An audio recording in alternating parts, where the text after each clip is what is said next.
la principal patología y es la principal causa de muerte debido a causas directas en el embarazo.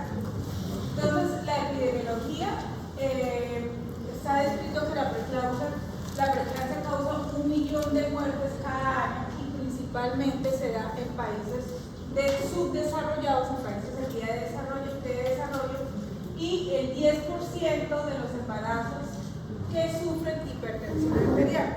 Es decir, las pacientes que sufren hipertensión arterial crónica, ya sea por la raza, por las enfermedades de base, por la edad, se dice que la preeclampsia es una enfermedad multisistémica porque va a atacar a varios órganos a la vez en sus complicaciones, cerebro, los pacientes convulsionan, que es la eclampsia, que es la principal y la mayor complicación de esta enfermedad. Afecta el hígado, afecta el corazón, afecta el riñón y el feto casi siempre se presenta retardo de crecimiento intrauterino y es un feto prematuro porque aquellas pacientes que hacemos el diagnóstico de preeclampsia a etapas tempranas, no en etapas tardías, pues son fetos que tenemos que sacar inmediatamente, finalizar gestación. El 10 al 15% de las muertes directas están asociadas a preeclampsia.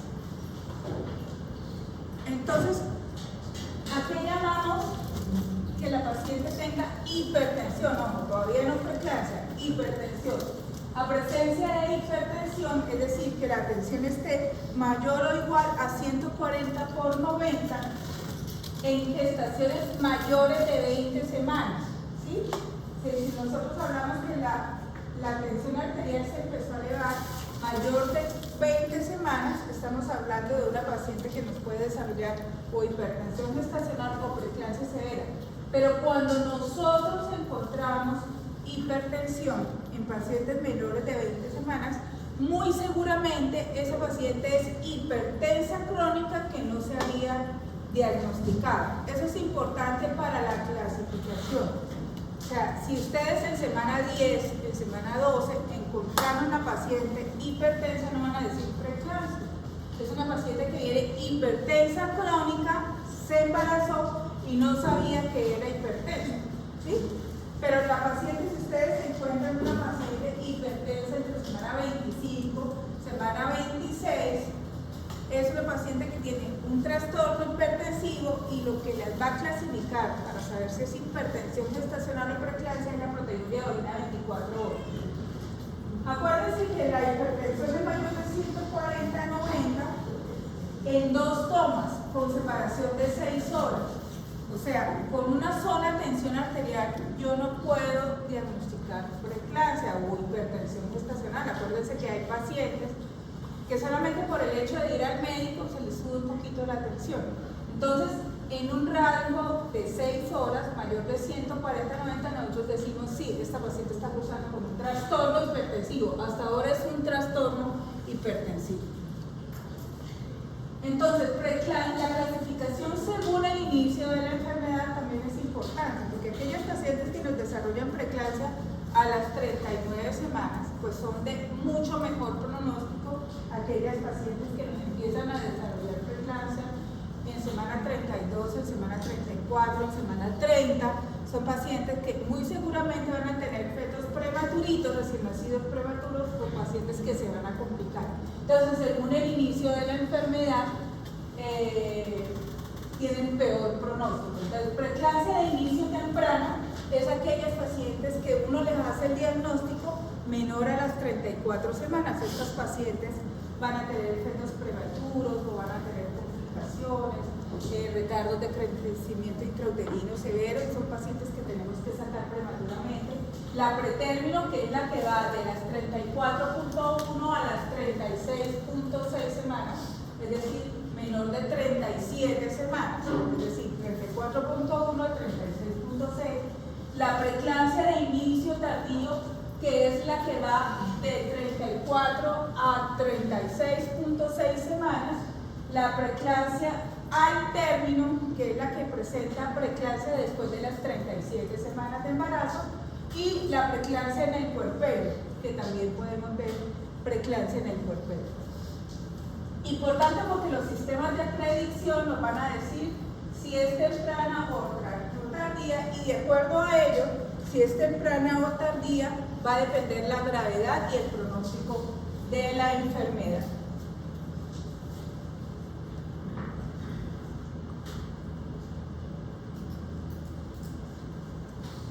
Bueno, causas de muerte materna.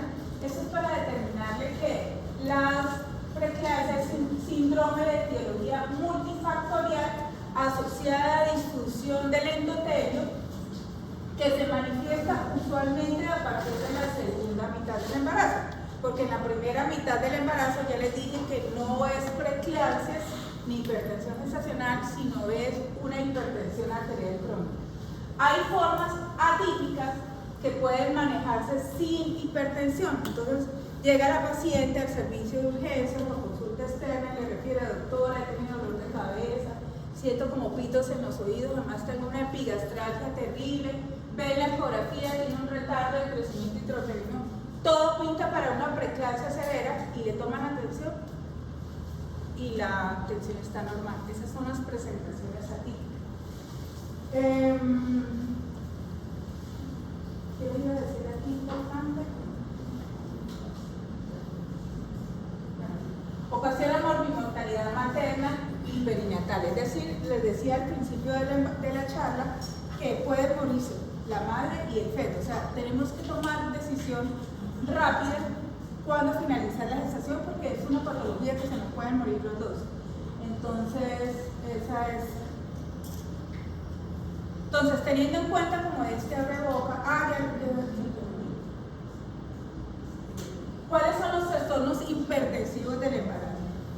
Entonces, estos son diferentes estudios que hablan de hipertensión en el embarazo, que hablan evidencia de revisiones sistemáticas, y esto para contarles que los trastornos hipertensivos se presentan hasta en el 22% de los embarazos, que la preeclampsia se presenta en cerca del 8%, es decir, de este 22%, ahí están todos los trastornos, el 8% se presenta preeclampsia, que una tercera parte son embarazos con una edad gestacional menor de 34 semanas. Esto es muy desafortunado porque son recién nacidos que van a ir a la unidad de cuidados intensivos pediátricos, que la incidencia, ya les había dicho, de la preeclampsia es de 3 a 8%, y es la condición médica más común que complica a mayores del 10% de los embarazos.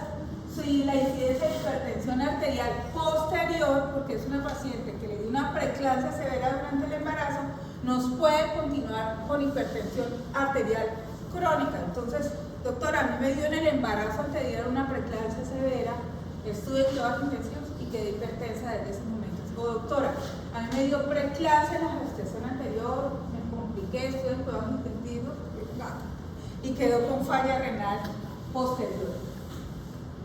Segunda causa de muerte materna en Estados Unidos, en pacientes afroamericanas, es decir, es una condición que está ligada a la raza. Las pacientes afroamericanas o pacientes de color tienen mayor riesgo de sufrir una preeclampsia. Acuérdense que es lo mismo que sucede en una hipertensión arterial común. Y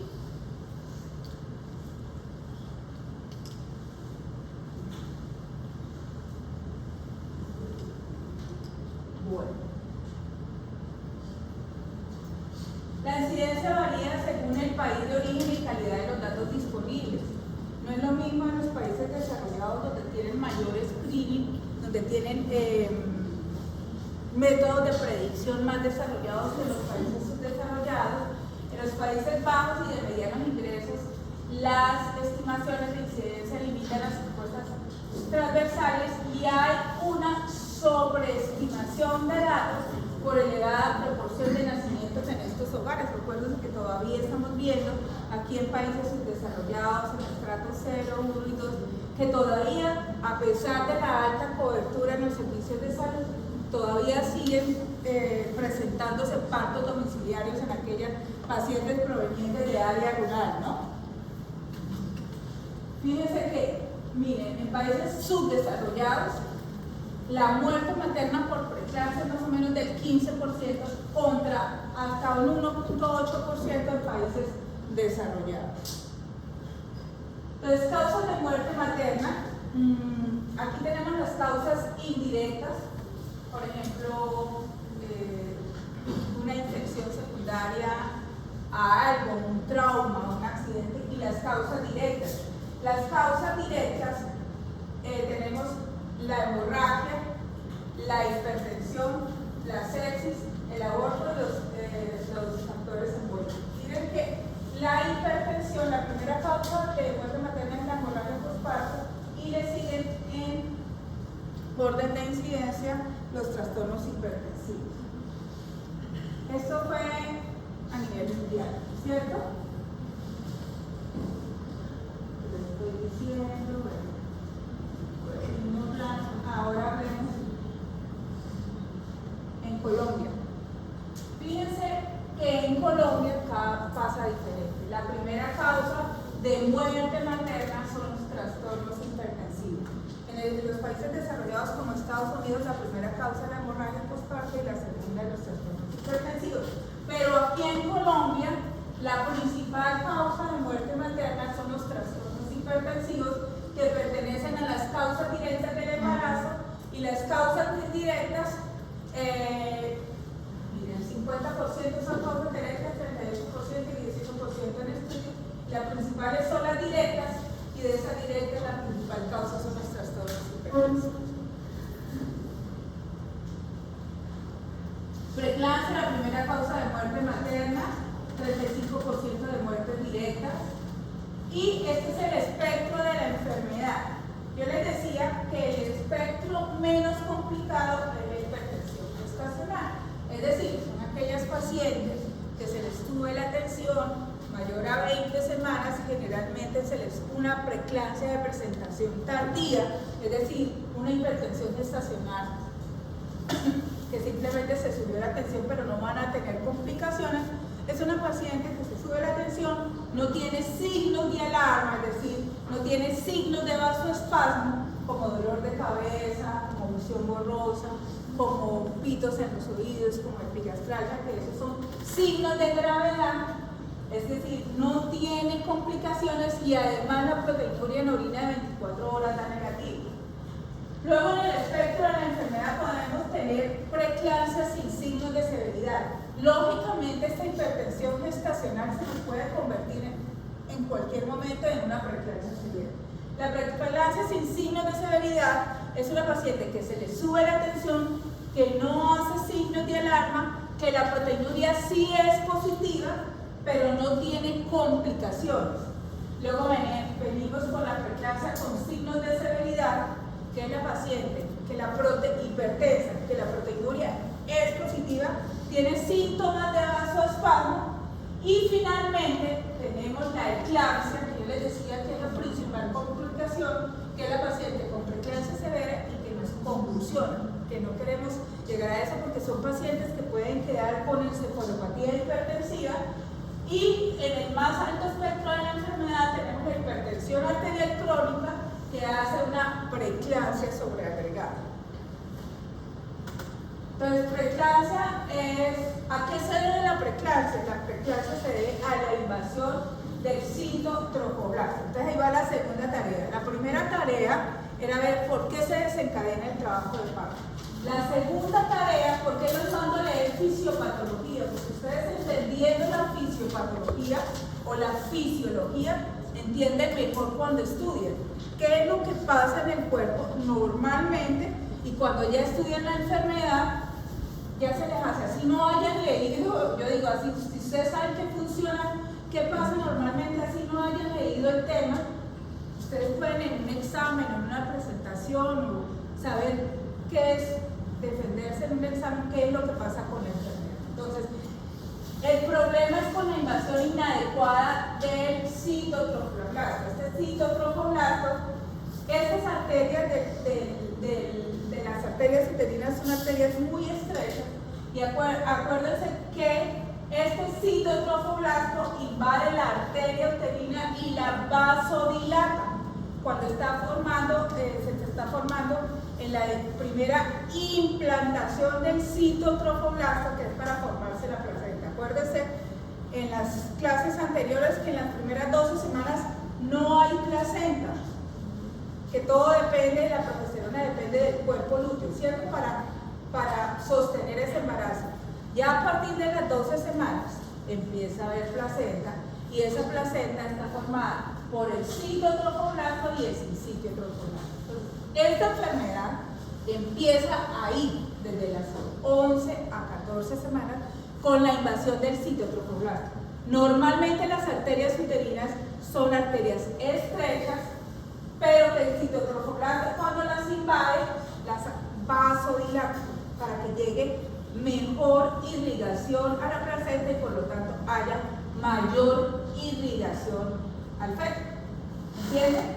Entonces, hay factores angiogénicos en las pacientes que desarrollan preeclampsia. Hay unos factores angiogénicos que lesionan este citotrofoblasto, haciendo que las arterias uterinas se vuelvan rígidas y no se dilaten, y es lo que va a ocasionar la preeclampsia o la enfermedad en etapas más adelante del embarazo.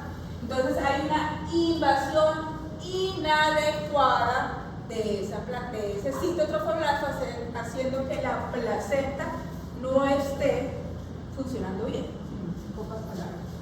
Se vuelven arterias rígidas con poco volumen, hay una disfunción útero-placenta porque estas arterias uterinas no están bien, y por lo tanto, al haber esta disfunción útero-placentaria, hay liberación de radicales libres y de una respuesta inflamatoria, hay liberación de prostaglandinas, de citoquinas, que finalmente se generalizan, y por eso se dice que es una enfermedad que lesiona el endotelio. ¿Entendieron, no? Más o menos. Activar el endotelio, la endoteliosis del embarazo, manifestaciones en todos los órganos, porque hay una endoteliosis se dice que es una enfermedad donde hay una endoteliosis de todos los órganos del embarazo, y por eso hay una manifestación clínica de todos los órganos. Entonces hay hipertensión arterial, porque las arterias, hay un daño del endotelio de las arterias, hay glomerulonefritis endotelial con pérdida de proteínas. Por eso, para clasificar la enfermedad necesitamos la proteinuria en orina de 24 horas.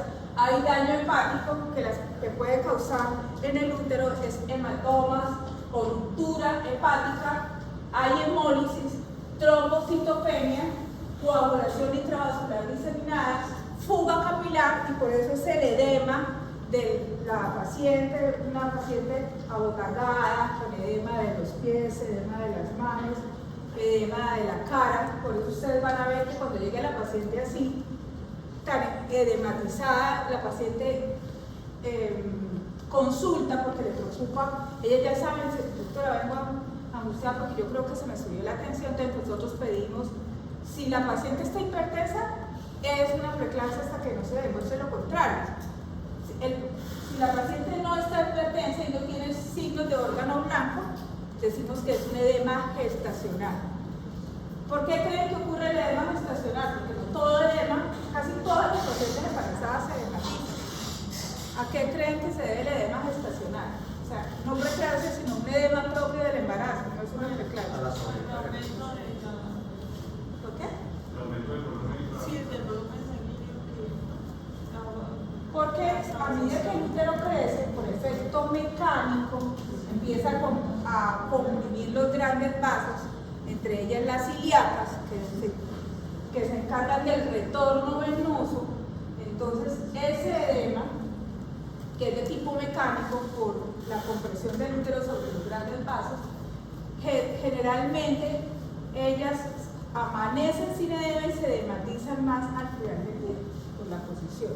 Entonces uno le dice, tranquila, es un edema gestacional, su tensión está normal, sus laboratorios están normales, vamos a dormir con los pies en alto, vamos a caminar, vamos a hacer pausas activas, ni mucho tiempo de pie, ni mucho tiempo sentado. Pero cuando es un edema secundario a la preeclampsia, es diferente, ¿no? Hemorragias cerebrales, por eso es que nos convulsionan, y síndrome de dificultad respiratoria. Entonces, como pueden ver, es una enfermedad catastrófica que si la dejamos avanzar, la materna finalmente puede fallecer, y por eso les decía que es la primera causa de muerte aquí en Colombia. Bueno, ¿cuál es la clasificación de los trastornos hipertensivos? Ahora sí, bueno, la doctora habla de hipertensión gestacional, habla de preeclampsia, habla de hipertensión arterial crónica. Entonces, hay dos clasificaciones. Según análisis, tenemos hipertensión gestacional, preeclampsia, preeclampsia severa, eclampsia, el síndrome de Hell y la eclampsia son complicaciones de preeclampsia severa, y la hipertensión arterial crónica, que son las pacientes que se embarazaron pero que previamente eran hipertensas crónicas. Y la hipertensión crónica, eso es para saber si la hipertensión era leve, moderada y severa. La Sociedad Internacional hizo un estudio sobre hipertensión en el embarazo, y también tenemos,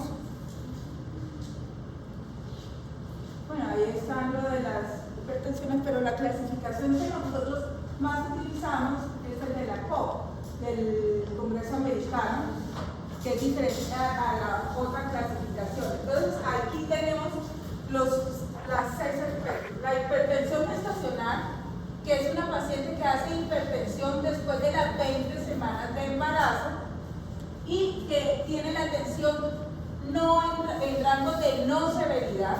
O sea, el rango de no severidad es por debajo de 160, 110, que no tiene preteluria y que no tiene síntomas de vasoespasmo. Simplemente encontraron a la mamá hipertensa.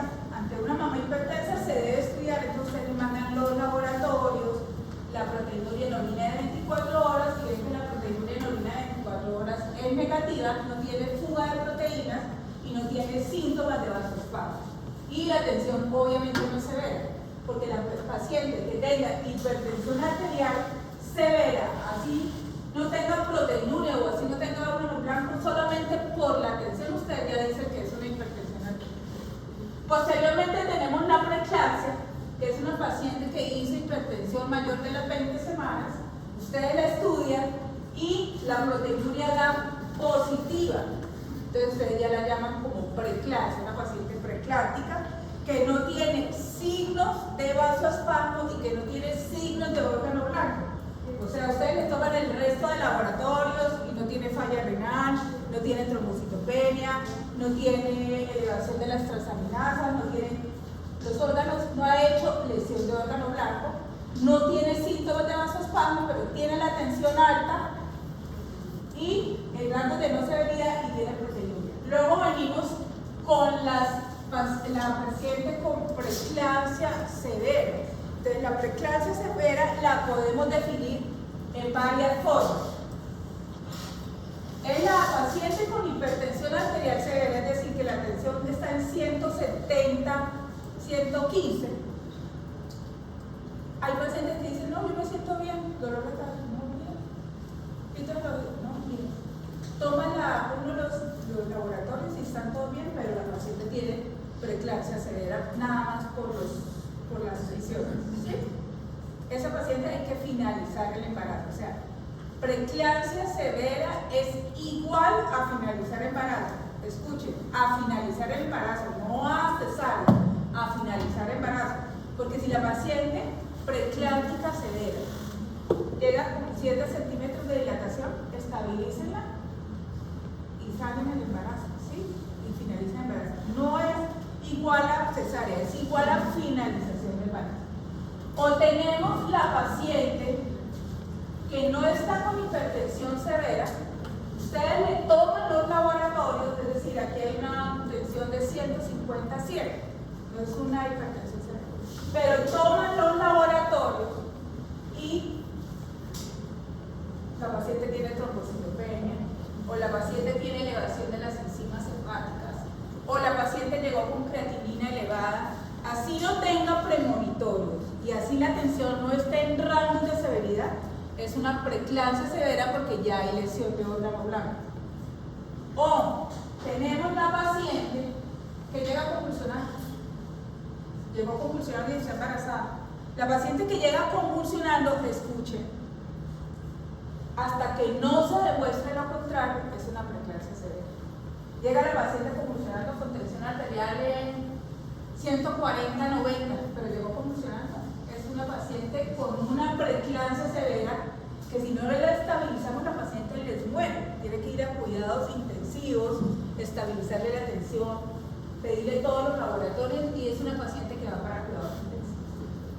Tenemos la hipertensión arterial crónica, que es la paciente que hace hipertensión menos de la semana 20.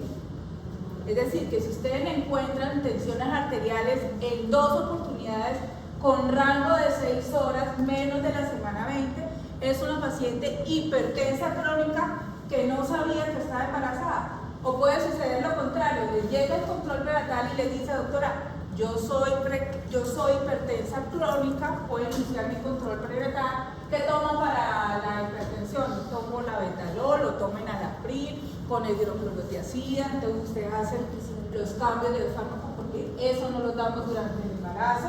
Y es la paciente hipertensa crónica. ¿Se acuerdan? No, el mouse, el tuyo. El panel. Ya. O la paciente que hace hipertensión arterial crónica, que después de la semana 20 hace una preeclampsia sobreagregada. ¿Cómo hacemos para saber esto? Si está subiéndose la tensión o por la hipertensión arterial crónica y no se está tomando los medicamentos, o en verdad la paciente es hipertensa crónica y además nos está haciendo una preeclampsia sobreagregada. O las pacientes hipertensas crónicas tienen más riesgo de desarrollar una preeclampsia severa que la paciente que no es hipertensa crónica. Entonces, escuchen, es importante que en el control prenatal, cuando empiece el control prenatal, las pacientes hipertensas crónicas, siempre miremos cómo está la función renal. Entonces, a estas pacientes le tomamos proteinuria de orina 24 horas, le tomamos creatinina, iniciando el control prenatal para que ustedes identifiquen si es una paciente hipertensa crónica sin falla renal o sin nefropatía hipertensiva. Es una paciente que ya viene de base hipertensa crónica con una nefropatía hipertensiva. ¿Por qué? Porque si ustedes no hicieron eso, les va a quedar difícil determinar o definir si la paciente hipertensa crónica hizo preeclampsia o venía así desde hace tiempo y ustedes están desembarazando una paciente que no es preeclámptica, que es hipertensa crónica. ¿Sí me hago entender? Entonces, por ejemplo, llegué yo al consultorio, estoy embarazada con 10 semanas y le digo a mi doctora, yo soy hipertensa crónica desde hace 5 años. Le digo, ¿por qué? Estoy tomando tal. Entonces ustedes, aparte de los laboratorios del control prenatal, me piden a mi función renal. Bueno, entonces le vamos a pedir creatinina, le voy a pedir un parcial de orina, le voy a pedir una proteína en orina de 24 horas, le voy a pedir un nitrógeno ureico, a ver cómo está su función renal. Porque acuérdense que la hipertensión daña el riñón. Me piden los laboratorios, los llevo otra vez al consultorio y ven que no tengo falla renal, o sea, mi creatinina está normal, no estoy filtrando proteínas, mi parcial de orina está normal, soy una hipertensa, pero no tengo nefropatía hipertensiva. Si yo a las 10 semanas, ella me pone el manejo y llegando a las 33 semanas, digo, doctora, me ha dolido mucho la cabeza, escucho como visión borrosa, tengo signos premonitorios. Y me tomo el laboratorio, tengo la tensión alta y me tomo el laboratorio y veo que la proteinuria, que ahora, antes al principio del embarazo, no estaba filtrando proteínas y ahora la proteinuria me sale significativa, soy una paciente hipertensa crónica que estoy haciendo una preeclampsia sobreagregada. Ahora, si venían, ¿cómo hago para identificar la que tenía ya falla renal o tenía disfunción renal? Porque la proteinuria se eleva mucho más. Ustedes tenían en el primer control prenatal una proteinuria de 350 y ustedes dicen, ella es una hipertensa crónica con nefropatía hipertensiva. ¿Sí? Y a las 33 semanas la paciente empezó a hacer sintomatología, toman pruebas de laboratorios y ven que la proteinuria subió a 1000 miligramos en 24 horas. Es una paciente que está haciendo preeclampsia sobreagregada. Entonces eso es importante. Y está la hipertensión arterial crónica superpuesta con características severas, o sea, ya tienen algún signo de severidad. O la presión está en rangos de severidad, o está haciendo síntomas premonitorios, o está haciendo disfunción de algún órgano que antes no tenía. Así, acuérdense que de esas tres formas nosotros sabemos si es una preeclampsia severa. Por las tensiones arteriales elevadas en rangos de severidad, mayor de 160 a 110, o la paciente que no tiene tensiones en rango de severidad, pero tiene síntomas de vasoespasmo, dolor de cabeza fuerte que no mejora a 2 tabletas de acetaminofén, visión borrosa, pitos en los oídos, epigastralgia severa, es una paciente que les está haciendo una preeclampsia severa con una tensión sin rango de severidad, o la paciente que llega convulsionando, o la paciente que llega con disfunción de órgano blanco. No tiene síntomas de severidad, la tensión no está en rango de severidad, pero ustedes toman laboratorios y ven trombocitopenia, ven transaminases elevadas, y ustedes dicen, esta paciente es una preeclampsia severa. Es importante definir entre preeclampsia y una preeclampsia severa, porque la preeclampsia severa hay que finalizar gestación. Mientras que la preeclampsia sin riesgo de severidad ustedes pueden llevar hasta semana 37, 38 si todo está normal y desembarazar. Pero la paciente preeclámptica severa, si tiene 35 semanas, hay que finalizar a las 35 semanas porque se puede morir la mamá o el feto. Por eso es la gran diferencia, identificar si es una preeclampsia sin severidad o con signos de severidad. A la preeclampsia normal no la desembarazamos, a la preeclampsia normal no le damos maduración pulmonar. A la preeclampsia severa, como vamos a desembarazar, le damos maduración pulmonar fetal, le damos antihipertensivo y le ponemos magnesio, citrato de magnesio para que no nos vaya a convulsionar, porque si dejamos así, muy posiblemente la severa se convierte en una eclampsia según la pirámide que les guste. ¿Sí?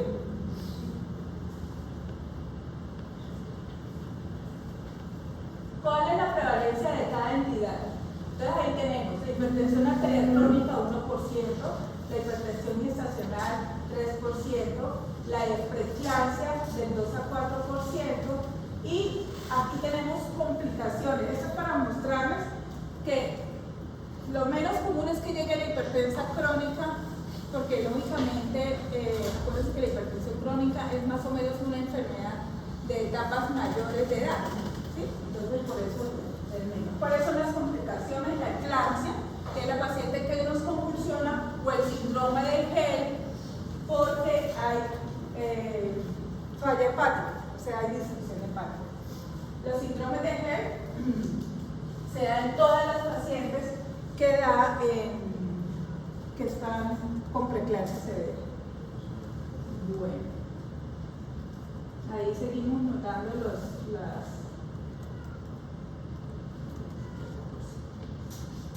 ¿Cuándo se considera hipertensión? Entonces, hipertensión arterial, al menos en 2 ocasiones, que hayan pasado entre 4 y 6 horas, que la tensión arterial sistólica sea mayor o igual a 140 y la tensión arterial diastólica sea mayor o igual a 90. Luego, una paciente con 140-90 es un trastorno hipertensivo y debemos estudiarla y clasificarla. ¿Cuándo se considera proteinuria? Entonces, la proteinuria, escuchen que a pesar de que yo les doy esta clase a ustedes cuando llegan de internos, yo les pregunto algo y parece que estuviera yo hablando con mi mamá, que no tiene nada, no tiene ni idea de medicina, porque proteinuria, pero ¿qué está hablando? A veces hacen cara como de que habla la doctora. Entonces, proteinuria, podemos tener una proteinuria significativa, es decir, una proteinuria que me esté marcando positivo para la preeclampsia, es en una muestra aislada, es decir, en un parcial de orina, que le salga 30 o mayor de 30 miligramos por decilitro en una muestra aislada. O que la tira reactiva puede ser mayor o igual a una cruz de proteínas. O cuando tomamos la relación de proteinuria-creatinuria mayor o igual a 0.30, o cuando tenemos orina en 24 horas, que siempre la solicitamos, las proteínas en orina de 24 horas, que sea mayor de 30, mayor o igual de 30 miligramos por decilitro. Entonces, esto es lo que necesitamos para clasificar la enfermedad. Entonces tenemos la paciente de 35 semanas, le tomaron la tensión, le encontraron tensión arterial en 140-90, es paciente indicada para estudiar.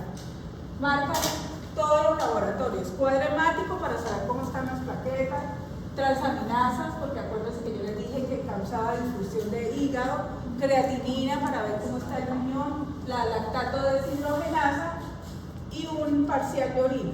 Entonces, eso se hace en urgencia y el reporte sale inmediatamente.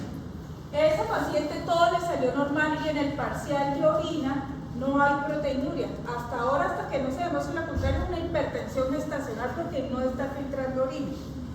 Le hago la proteinuria en orina de 24 horas, le sale negativa en 200.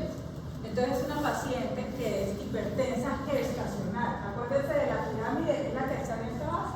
No va a hacer complicaciones, no va a hacer signos de vasoespasmo, no se nos va a complicar y el pronóstico es bueno de la hipertensión gestacional. No finalizamos el embarazo, sino que la estabilizamos.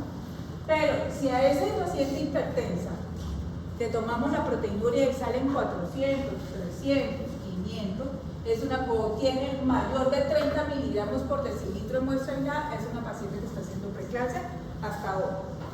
Cuando empiece a complicarse o si le empieza a hacer síntomas de vasoespasmo o disfunción de órgano blanco, decimos que es preeclampsia severa. Entonces, el gol estándar es la proteinuria en orina de 24 horas. ¿Entendieron? Bueno.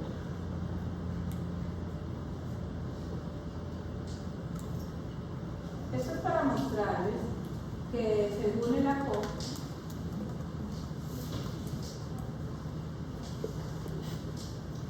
hay que tener ojo. En algunos estudios puestos, en algunos estudios europeos, dicen que preeclampsia severa es mayor de 5 gramos en 24 horas. O sea, es diferente la que hace 300 miligramos por decilitro. Ustedes dicen que tiene proteinuria positiva, pero aquellas proteinurias muy severas, mayor de 5 gramos, mayor de 3 gramos en 24 horas, son pacientes muy malitas que deben ir a cuidados intensivos y que lógicamente nos va a dar tardos de crecimiento intrauterino, que es el problema con las. Entonces, ¿cuáles son las definiciones? Ahí tenemos aumento de la tensión arterial por encima de las 20 semanas en las primeras 3 días de posparto, o sea, es una enfermedad que también se nos puede presentar en el posparto. Perdón, aquí estamos hablando de hipertensión gestacional.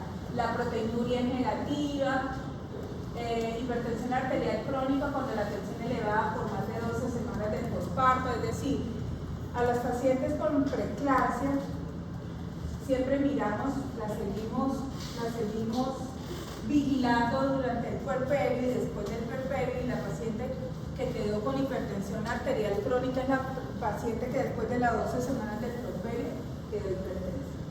Aquí está la hipertensión arterial crónica, hipertensión arterial del embarazo antes de la semana 20 o persistencia después de 6 meses de posparto.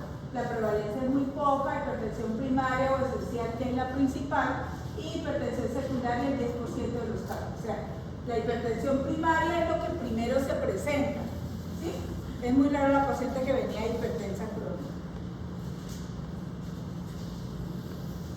Hipertensión arterial secundaria, que es el 10% de los casos, son pacientes que tienen, por ejemplo, lupus y tienen ya enfermedad renal, o pacientes que tienen alguna trombofilia, o pacientes que tienen una glomerulonefritis, es decir, no necesariamente la nefropatía es hipertensiva, sino que secundaria a otras causas, y ahí le estoy dando algunas enfermedades que nos pueden causar enfermedad renal. Es importante en esas pacientes con hipertensión arterial crónica determinar qué es lo que les subió la tensión, o sea, qué es la causa de que les dañó, tienen esa nefropatía.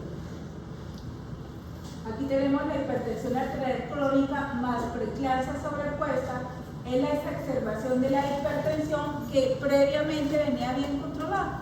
La paciente hipertensa venía controlada, 130-80, 140-90, y de un momento a otro empezó a hacer cifras tensionales de 200, 115, de 180 a 110, tiene que descartar que no estén haciendo una preeclampsia severa, o la proteinuria de nuevo, es decir, las que en el primer control prenatal no tenían proteinuria y empezó a hacer proteinuria, o aumento súbito de la proteinuria. Entonces es una hipertensión arterial crónica por preeclampsia sobrecargada. Hipertensión arterial crónica con preeclampsia superpuesta, pero con características de severidad, pues es la hipertensión arterial crónica con preeclampsia por edad, con los síntomas de severidad que ustedes ya saben. ¿Cuáles son? Los síntomas de vasospasmo, la tensión en rangos de severidad, o que llegue convulsionando, o que llegue difusión de órgano blanco. Esas son características de hipertensión arterial crónica, o que la creatinina esté por encima de 1.21. Estos son signos de órgano blanco: falla renal, trombocitopenia, enzimas hepáticas elevadas, que llegue con edema pulmonar, o que llegue con síntomas de vasospasmo, dolor de cabeza, dolor en el epigastrio, pitos en los oídos y visión borrosa.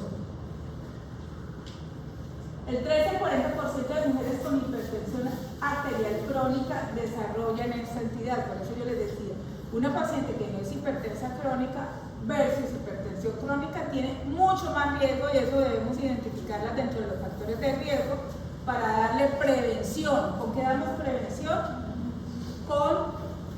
¿Alguien sabe? Con aspirineta a nivel de 150 miligramos por decilitro, que se debe empezar desde semana 12 de la gestación hasta semana 36 de la gestación, todos los días. ¿Por qué de semana 12? Porque acuérdense que la fisiopatología de la enfermedad es alteración de la invasión del trofoblasto. Entonces, por eso tenemos que darla en etapas tempranas, que es la primera invasión del trofoblasto de semana 11-14, y la segunda invasión del trofoblasto es de semana 20 a 22. Si no la damos desde etapas tempranas, la primera invasión del trofoblasto ya ocurrió de forma inadecuada. Por eso la aspirineta la damos desde semana 12 a 14. Bueno. Criterios diagnósticos de preeclampsia. Que la presión sanguínea sea mayor o igual a 140/90. Luego que tengamos proteinuria en orina de 24 horas. ¿Cómo sabemos que tenemos proteinuria en orina de 24 horas? Ya les dije, mayor de 300 miligramos en orina de 24 horas, o mayor de 30 miligramos por decilitro en muestra aislada, o mayor de una cruz en la tira reactiva, o la relación de proteína creatinina mayor a 0.3 miligramos por decilitro.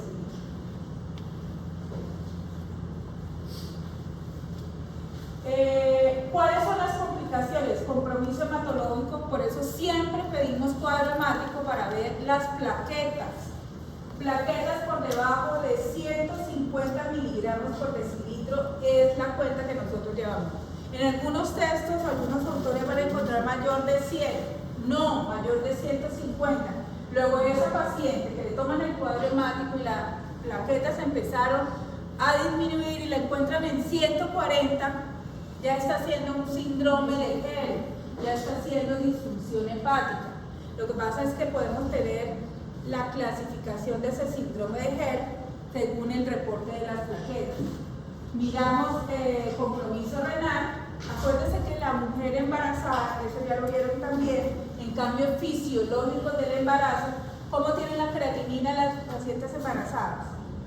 Bajita, 0.5, 0.6, o sea, antes de estar embarazada manejaba 0.8 y está normal, se embarazó y ahora maneja creatinina de 0.5, bajita.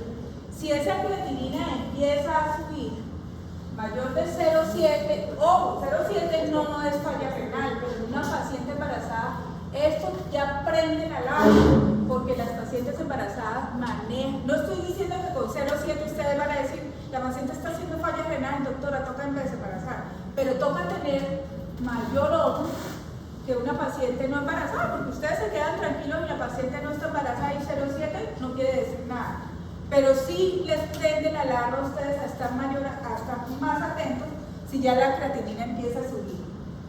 O compromiso hepático, elevación anormal de las transaminasas. La LDH, que está mal, es por encima de 600 miligramos por decilitro, y la transaminasa mayor de 35 y 40. Preeclampsia con características de severidad. Lo mismo que ya les he repetido. Hago énfasis en la clasificación, ¿por qué? Porque es que acuérdense que dependiendo de la clasificación hacemos manejo. No es lo mismo la hipertensión arterial crónica que no ha hecho preeclampsia o que no ha hecho preeclampsia severa a la paciente hipertensión gestacional. Entonces, hipertensión arterial, preeclampsia con características de severidad, hipertensión en rangos de severidad mayor de 160 a 110, o paciente que tenga disfunción de órgano blanco o que ya empiece con indicaciones de disfunción de órgano blanco, como la creatinina, o con al menos uno de estos criterios ya hacemos diagnóstico de preeclampsia severa. No le necesitamos todos, necesitamos al menos uno.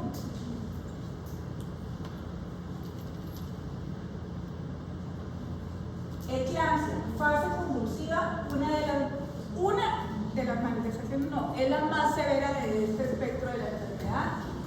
Preeclampsia, inicio de convulsiones o coma durante el embarazo o posparto, no atribuible a otras causas, pero les decía, paciente embarazada que convulsione hasta que no se demuestre lo contrario, es eclampsia. Claro, si la mamá le dice, no doctora, es que ella sufre convulsiones desde los 15 años, pues lógicamente es secundaria a su enfermedad de base que se descontroló. Pero así, sin ustedes tener otra información, paciente embarazada que convulsione es una eclampsia hasta que no se demuestre lo contrario. Puede ocurrir antes, durante o después del trabajo de parto. Aquí hay, una vez en la Chicamocha en un turno, puje mamá, puje para el parto, pujó, salió la cabeza y la paciente se desmayó. Salió el bebé. Mandamos el TAC y la paciente en el pujo se le rompió un aneurisma cerebral terrible. El TAC era medio hemisferio sangrando por el pujo y tenía un aneurisma que no se le había diagnosticado. Entonces puede ser secundario a otra convulsión o que después coma. ¿Cuáles son los factores de riesgo? Esto es muy importante. Entonces ya clasificaron, ya saben ustedes cómo es hipertensión gestacional, cómo es hipertensión crónica, cómo es preeclampsia. Ahora, bueno, lo importante es identificar los factores de riesgo porque hay tratamiento para prevención de preeclampsia. Entonces, factores de riesgo. Hay unos factores de riesgo que son unos factores de riesgo mayores y otros unos factores de riesgo menores para preeclampsia. Todos estos son factores de riesgo. Entonces tenemos la maternidad, la hipertensión arterial crónica, la paciente que tiene preeclampsia en la anterior gestación o historia familiar de preeclampsia, la mamá, las hermanas tienen factores, es una paciente que tiene factor de riesgo para desarrollar preeclampsia, la obesidad, el lupus, la edad materna avanzada, la paciente que llegue con un... escuchen, eso es importante, paciente que llegue con óbito fetal, deben descartar preeclampsia severa porque tanto fue la insuficiencia placentaria que como se le manifestó la enfermedad fue con un óbito fetal. ¿Ok? Entonces los pacientes que llegan con retardo de crecimiento intrauterino muy severo, los pacientes que llegan con óbito fetal o pacientes que llegan con abrupción, esas son complicaciones de la preeclampsia también. Bueno, ¿cuál es la fisiopatología? Ya eso ya lo saben. Medición de la proteinuria, evaluar condición materna, evaluar condición fetal, y las pacientes tienen mayor mortalidad si hay pacientes con preeclampsia y están asociadas a un retardo de crecimiento intrauterino o a las que el bebé todavía no sea. O sea, las pacientes que tienen retardo de crecimiento intrauterino, los bebés, son pacientes que van a desarrollar preeclampsia temprana. no preeclampsia tardía. Las preeclampsias tardías mayor de 37 semanas son de mayor pronóstico, o las de mejor pronóstico, o las preeclampsias puerperales, a las que empiezan a desarrollar preeclampsia 28 semanas, 30 semanas, 32 semanas. Teorías asociadas con la etiología de la preeclampsia: invasión anormal del trofoblasta. Recuérdense que hay unas sustancias angiogénicas que hacen que la invasión del trofoblasto sea en forma inadecuada. Este desequilibrio en la angiogénesis es lo que lleva a la preeclampsia y que posteriormente haya daño endotelial. Por eso decimos que ocurre una endoteliosis del embarazo en estas pacientes y por eso hay ataque a múltiples órganos. Mala adaptación cardiovascular, mala adaptación inmunológica. También tenemos la predisposición genética, por eso las pacientes que nos refieren que a la mamá o a las hermanas les dio preeclampsia, es una paciente con alto riesgo de desarrollar preeclampsia, porque van a tener una respuesta inflamatoria exagerada por el daño al endotelio. ¿Se acuerdan que yo les decía que hay un daño al endotelio? Hay una respuesta inflamatoria de liberación de prostaglandinas y que lleva a un estrés oxidativo. Entonces, esta inflamación del endotelio produce una respuesta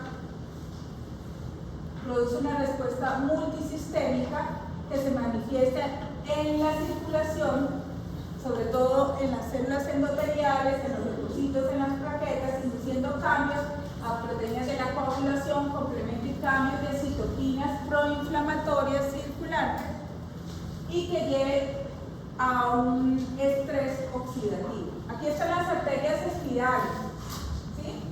Estas arterias espirales, miren, que son ramas de la arteria uterina. Yo les decía que son arterias muy delgadas, pero cuando yo doy una buena invasión o una invasión adecuada del citotrofoblasto en semana 11-14, estas arterias se vuelven de poca resistencia y hay vasodilatación para que haya mayor flujo de oxígeno de la madre al feto.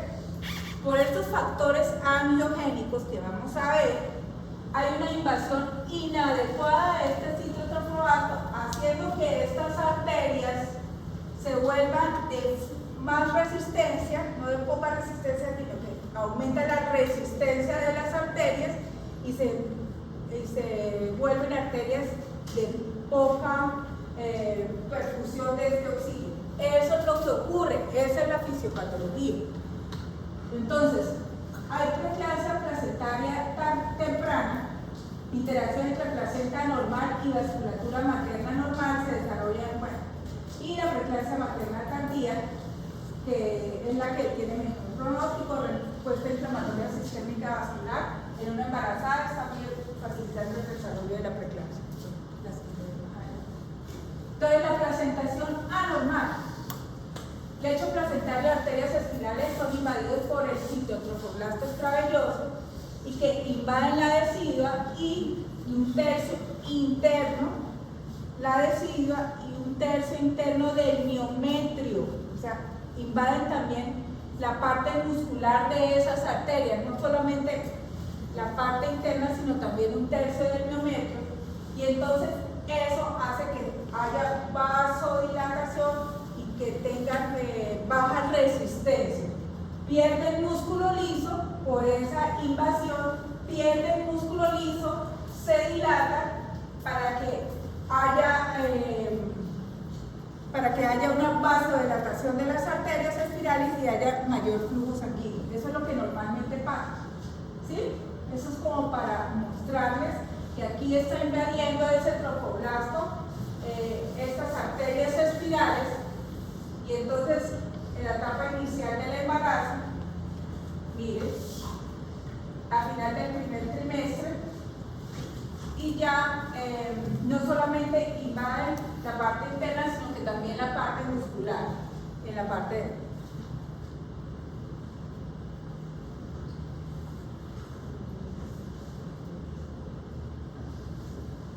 En la placentación anormal, ¿qué es lo que pasa? Cuando la invasión del trofoblasto se limita solamente a la periferia de los vasos, no invade el miometrio. Entonces, como no invade el miometrio, pues no se pierde el músculo liso y quedan arterias rígidas que se contraen. No se pierde la capa muscular ni elástica de la arteria y por eso se vuelven arterias rígidas de poca perfusión vascular. Eso es principalmente lo que pasa, produciendo arterias con paredes muy gruesas, tortuosas, no dilatadas y rígidas. Por eso cuando yo veo dentro de las órdenes médicas y le digo al interno, bueno, hagan las órdenes a la paciente que operamos, que es una preclasia severa, pone dieta hiposódica. Yo digo, pobrecito, el doctor no sabe cuál es la fisiopatología de la enfermedad. Porque el problema de la tensión en la mujer embarazada no es el sodio. El problema de la tensión en la paciente embarazada es la placenta. El sodio no tiene nada que ver con la tensión de esta paciente. Luego no tenemos por qué decirle que le den comida sin sal. Ya le finalizamos embarazo. Se supone que fisiológicamente, si ustedes se acuerdan de la enfermedad, es una paciente que apenas finalicemos el embarazo, la enfermedad empieza a mejorar, porque ya sacamos lo que está causando la patología. ¿Listo? La retención del músculo liso vasoactivo en los vasos resulta en una hipoperfusión intermitente que conduce finalmente a un estrés oxidativo y a un daño endotelial de todos los órganos que les mencioné. Entonces aquí tenemos la invasión anormal del trofoblasto en una paciente normal y lo que ocurre con la invasión de este citotrofoblasto en una arteria espiral. Entonces, ¿cuáles son esos factores angiogénicos? Tenemos el factor de crecimiento vascular endotelial que se expresa en la unidad útero-placentaria. Tenemos el factor de crecimiento placentario que se expresa en el sitio trofoblasto. Estimula la angiogénesis y el desarrollo vascular placentario al unirse exclusivamente al receptor altamente expresado en la placenta. En las pacientes no embarazadas estos niveles son bajitos, pero esto en las pacientes embarazadas, este factor de crecimiento placentario hace que haya mayor cicatrización de las heridas y es necesario para estimular la angiogénesis en entornos patológicos. Entonces, ¿qué es lo que sucede? Se detecta en circulación materna, esto lo leen, ¿no? Por eso les dije que le dieran fisiopatología para que le entendieran bien, porque yo se les puedo estar diciendo que merece, no le está entendiendo nada a esta vieja, pero por eso les sugiero que lean para que entiendan bien qué es lo que sucede fisiológicamente y fisiopatológicamente. Entonces, estos son factores, eso es lo que explica ese desequilibrio entre los factores angiogénicos y lo que pasa fisiológicamente. Esto es lo que marca la diferencia entre una jefe que siempre me escucha dándole academia a los estudiantes y los médicos, porque saben, a nivel de receptor, obviamente esto no se les pregunta en los exámenes, pero esto es lo que nos hace diferentes a nosotros por ser médicos, porque sabemos qué es lo que pasa realmente que está conduciendo la enfermedad. La jefe y la enfermera, como siempre me escuchan, pues ella, sí, doctor, es por la placenta, ya, pero ¿por qué por la placenta? No saben. Entonces, por eso es la diferencia en nosotros que si estudiamos medicina, saber a nivel celular qué es lo que pasa y por qué se lleva esa enfermedad. Por eso les invito a que lean fisiopatología.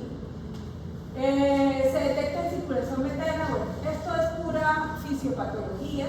Entonces, este es el factor de crecimiento, bueno, todo lo que pasa, que es lo que van a leer, ¿no? Entonces, hay protección vascular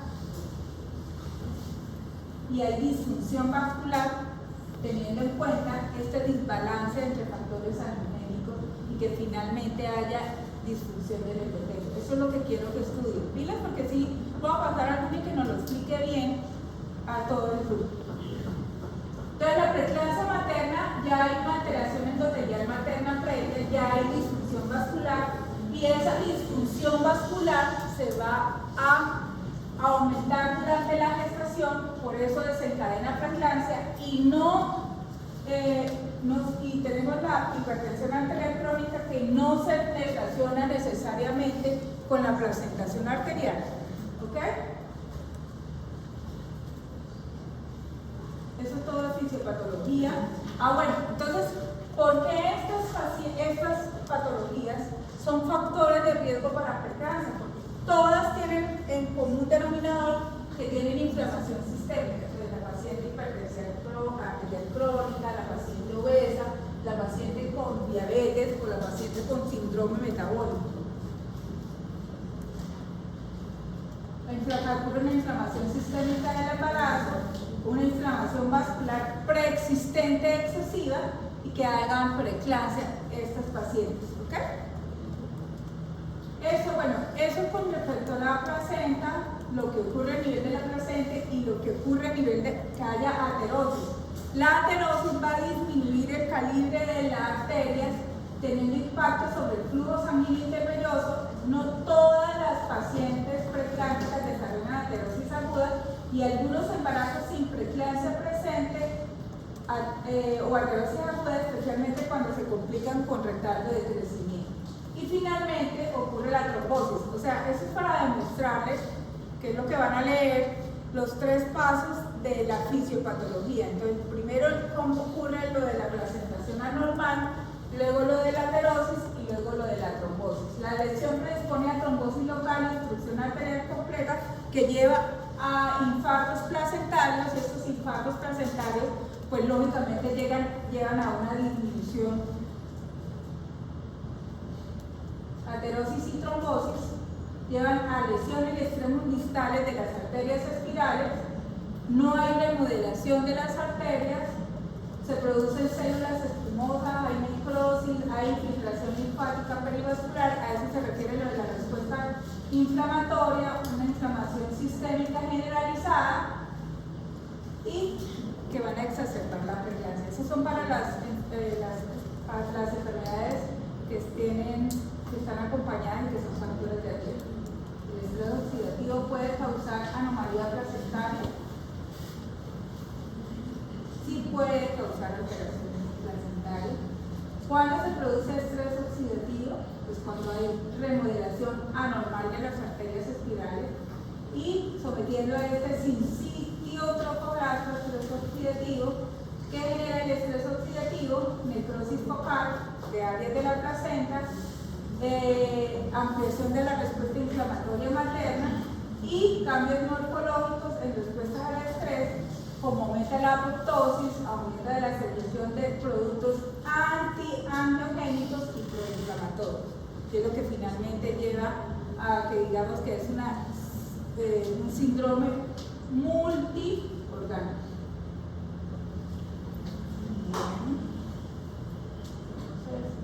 Esto es lo mismo, pero todo esto es como funciones de deterioro inflamatoria materna pregestacional normal, más la placentación anormal, es lo que lleva a disminución del factor de crecimiento placentario y que finalmente haya un retardo de crecimiento pero sin preeclampsia. Cuando hay una función endotelial o inflamatoria materna pregestacional anormal, hay una presentación anormal, disminución de este factor de crecimiento placentario y retardo de crecimiento intrauterino con preeclampsia.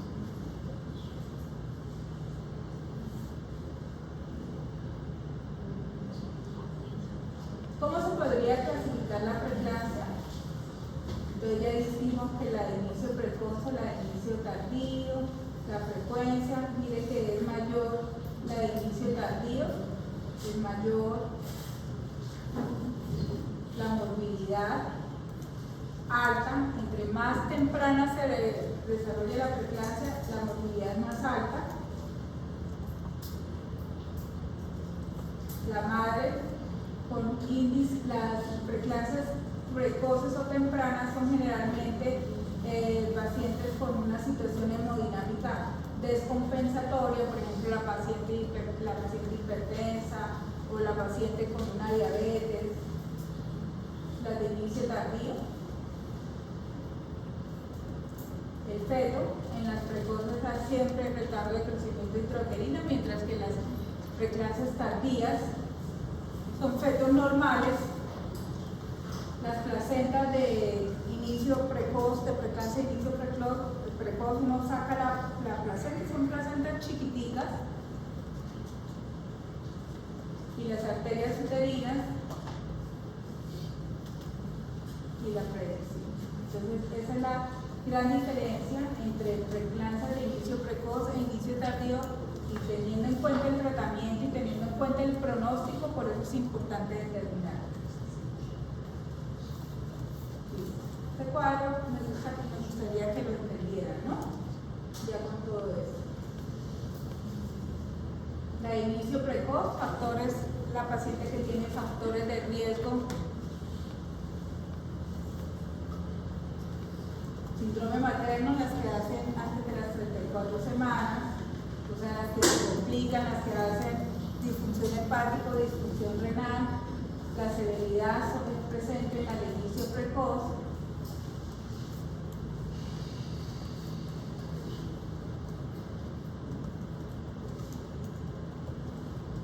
¿Listo?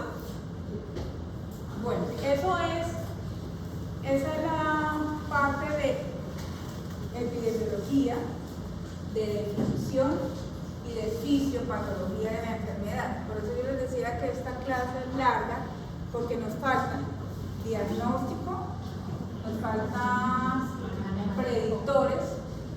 ¿Qué tenemos para predicción de la enfermedad? Tratamiento y prevención.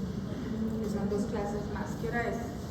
Ustedes verán si hacemos esa clase virtual o presencial. Virtual, lo veo a todos dormidos.